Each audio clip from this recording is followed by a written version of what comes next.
Na may intensity 1 na hindi naman nag-earthquake. Ay, sa kanila ko pala nakwento, hindi sa inyo. Biglang may intensity 1. Nag-evacuate yung mga ibang opisina. Pag-check namin, wala naman palang earthquake. Hi, good afternoon.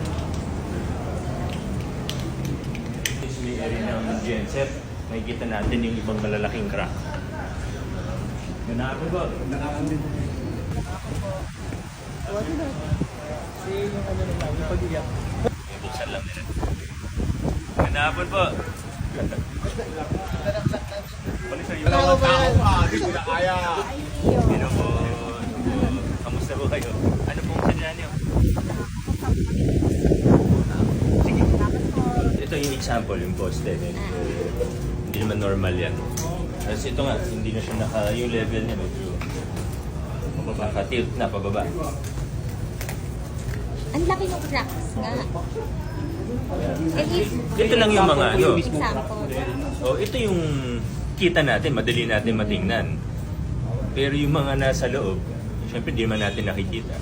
Tapos kagaya nung kanina, yung kinuwento nung sa budget office na narinig nila, tapos umalbog silang ganun, nag-jolt yung floor. Hindi natin alam exactly kung ano ba yun. Ito na po yung pinaka-pangalawang solusyon nila na pumurang po na ng dito. Pero ganun pa man, no, dahil buong building ang bumababa. Hindi na po siya advised. Parang ano siya, parang kumbaga band-aid measure siya. Yes po. Kasi po ang jet grouting, hindi rin po sigurado kung wala. Natin, di ba, may mga crack-crack. Pero kung pader lang yan, okay lang. Pero hindi eh. Sa mga biga at poste na siya eh. Tapos tumatawid. Ibig sabihin, talagang problema eh. Engineer naman yung nag-explain. Afternoon po. Dapat ba? Nakikilig sila.